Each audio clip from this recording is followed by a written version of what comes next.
stuck underneath the bathroom sink. So, Goldilocks decided to climb back into her bathysphere and go back to the surface. She fell over a little bit.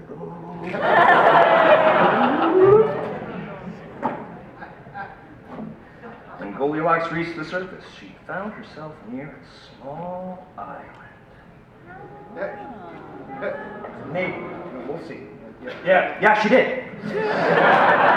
So she exited her vessel and climbed ashore. But when she reached the island and stepped out of the water, a booming voice said, "Fee, fi, fo, fum. I smell the blood of a lady's butt." And Goldilocks said, "I think you're in the wrong story, Mr. Island." And the island said, "I'm not an island, I'm the very large kraken, and you killed my brother!"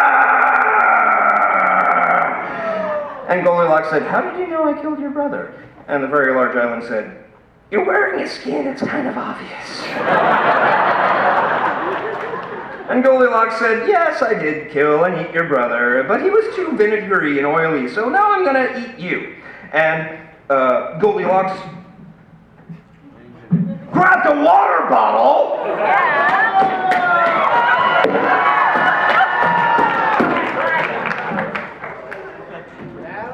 And somehow used that water bottle to carve the very large kraken into bite-sized pieces, hollowing each piece out and filling it with a delightful mixture of rice, garlic, and pine nuts. And so, Goldilocks ate very large stuffed calamari for days and days. And the island of the very large kraken got smaller and smaller, and the meat got ranker and ranker, and seagulls.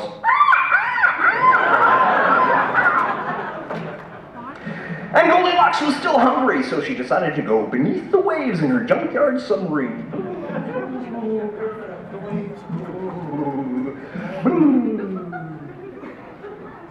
Almost immediately upon diving, she found herself face to face with the even yet slightly larger kraken.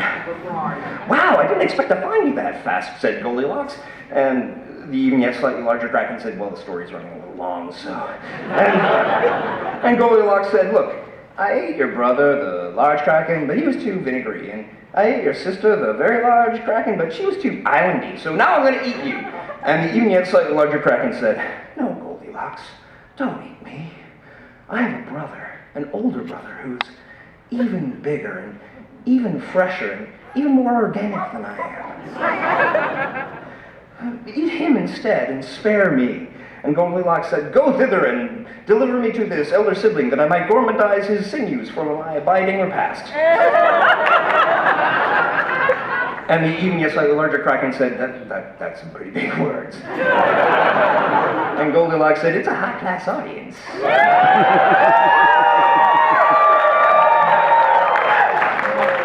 And the even yet slightly larger kraken said, "Do you want to see where my brother lives now?" And Goldilocks was like, "Yeah, okay." And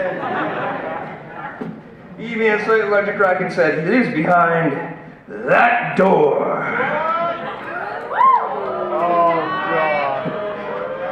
And Goldilocks said, "You mean that grotesque stone molding like a great barn door with crazily elusive angles of carven rock?" And the even yet slightly larger kraken said, "Yep." And Goldilocks said, "Aye." And so Goldilocks let the even yet slightly larger kraken go, and she swam towards the monstrously carved portal. But as she touched it, it opened through the fabric of reality. And the even yet slightly larger kraken's elder sibling, who happened to be the great priest Cthulhu, emerged, ravening for delight. And the great Cthulhu lumbered forth slobberingly to teach mankind new ways to shout and kill and revel and enjoy themselves in a holocaust of ecstasy and madness, pausing only to sweep up Goldilocks into his flabby claw and throw her whole into his gibbering mouth. And Cthulhu lived happily ever after.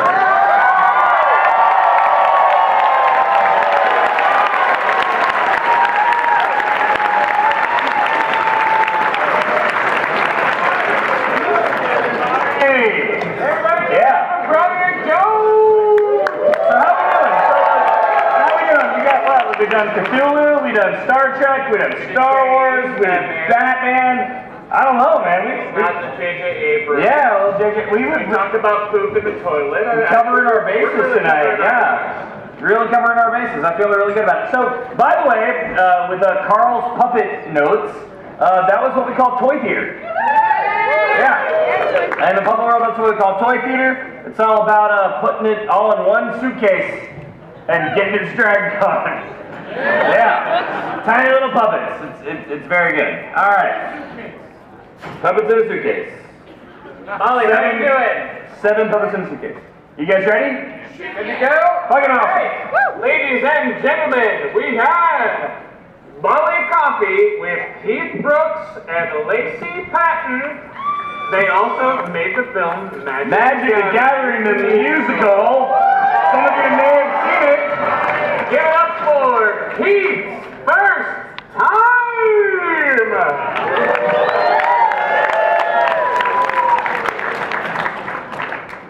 Okay, so I have my pass. I have highlighted all of my panels in the program guide, and I am prepped and ready.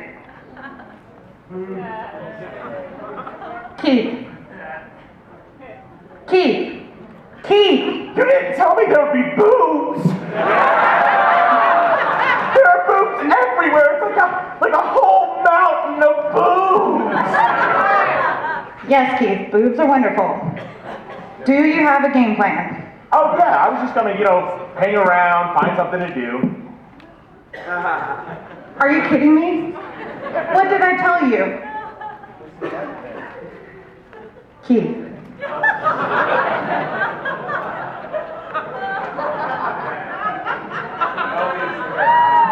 Do you see the ass on that woman? Oh my gosh, that woman is banging. Hey, Selena Kyle. Meow. On behalf of women everywhere, please stop. Oh, I'm sorry, I couldn't hear you. I was too busy staring. Her leather suit was so tight, I could see her. Focus. What's your first panel? I don't really know. I was gonna plan on sneaking into the William Shatner one that starts in about 15 minutes.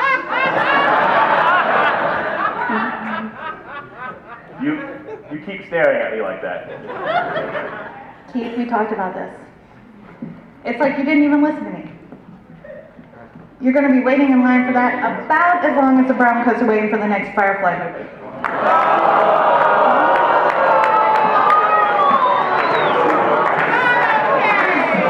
It seems like we're going to have to do this again. You ready for the rules of DragonCon?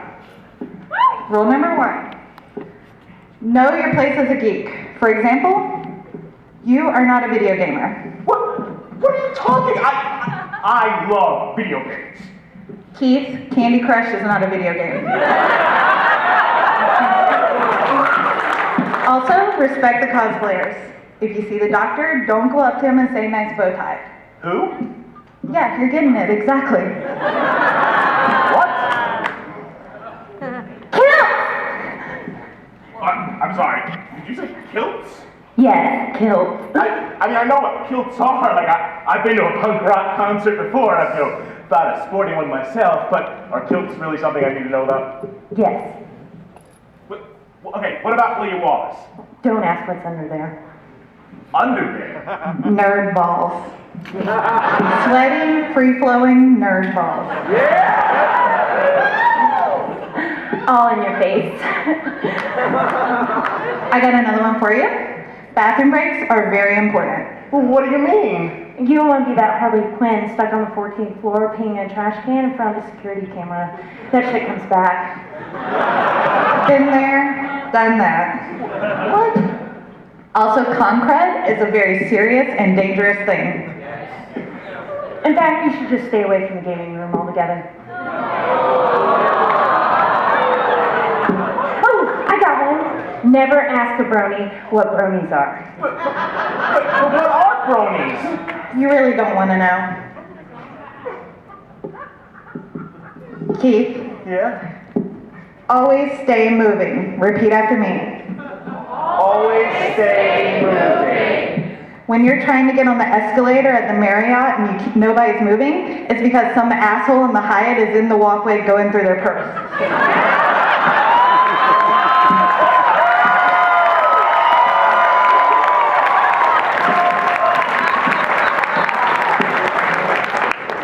And twi moms are terrifying. What's a twi mom? Twilight fans that are also moms. They seem all calm and you can talk to them, but then they snap!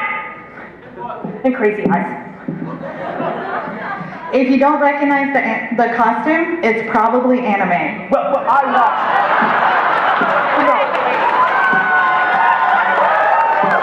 But that's not fair, Molly. I watch a lot of anime. No, technical porn does not count. And Keith, never lose your badge. Wait, where's the joke in that one? It's not funny. Never lose your badge. And last but not least, don't make eye contact with Billy D. Williams. Okay, I'm kind of freaking out here. I'm scared. I thought I was just gonna hang out with some nerds, but now it's game over, man. Game over. Stop together, man. Whose cowl are you wearing? Batman? That's right. While you're at DragonCon, you're not Keith, you're Batman. I'm Batman? Yeah, and not the Ben Affleck Batman, you're the goddamn Batman. I'm the goddamn Batman. You're the goddamn Batman. I'm the goddamn Batman. You're the goddamn Batman. I'm the goddamn Batman. Now get out there and enjoy DragonCon. Enjoy it. Enjoy DragonCon. Hey, mouth-eared bitch, swear to me. Hey, margaritas, margaritas.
Our secret identity? DragonCon, at DragonCon, you're not Carl. Carl? I'm not? No, you're not. I'm not? No, you're not. What? Well, if I'm not Carl, who am I? You're Evan Williams. Am I? We both are, Carl. Oh, dear God. What have we become? I'll tell you exactly what we've become. Evan Williams. Really? That's right, puppet juice. There's no such thing as a sober puppet slam, ladies and gentlemen. Katie, how are we doing? Are we ready to go? No, Katie's 100% ready to go. That's what she told me. All right. Yeah. Ladies and gentlemen, Katie Williams with Cosmic Intervention.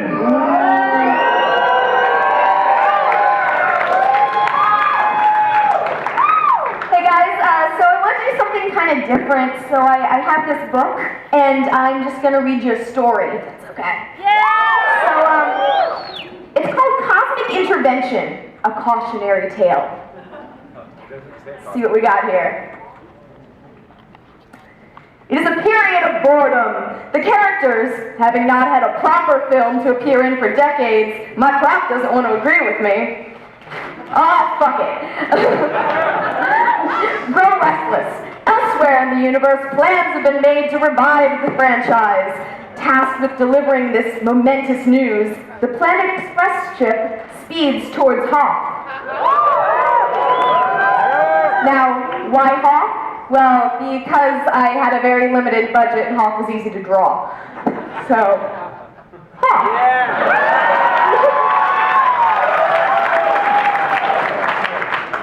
That's it! It's a blank page.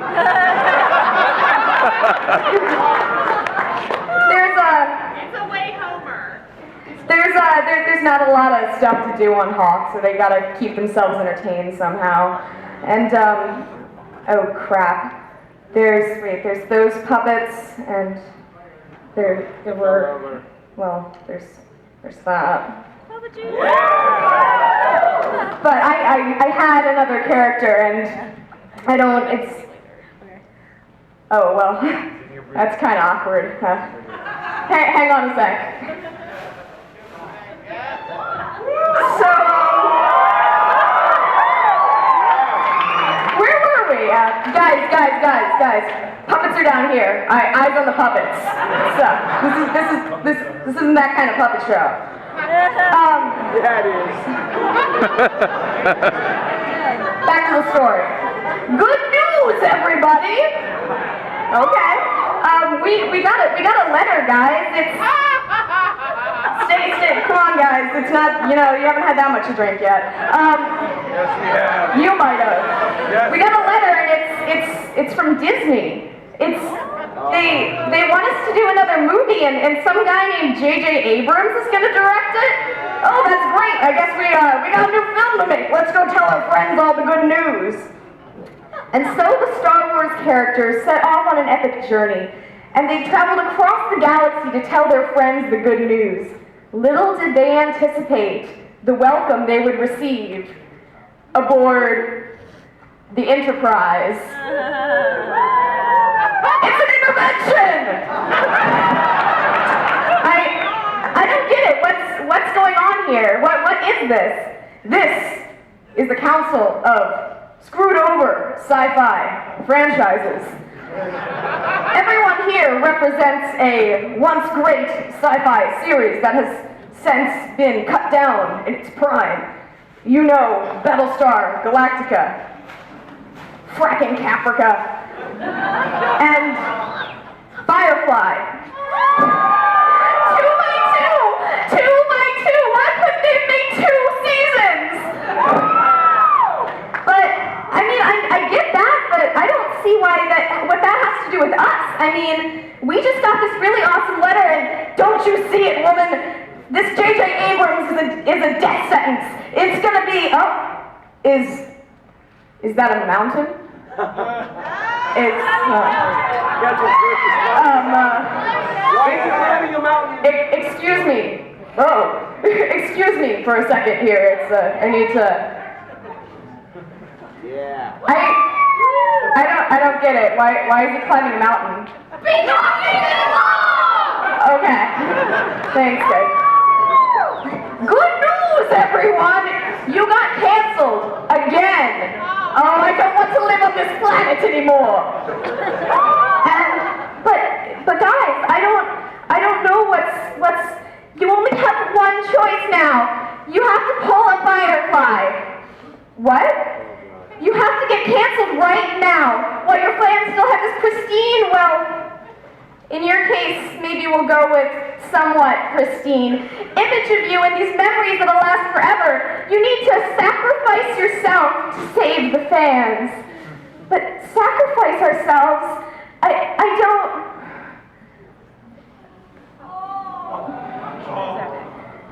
Doctor Who, this is illogical. By all means, you have lived long and prospered as a series. You are living proof that fans will take whatever shit is given to them as long as it keeps the series going.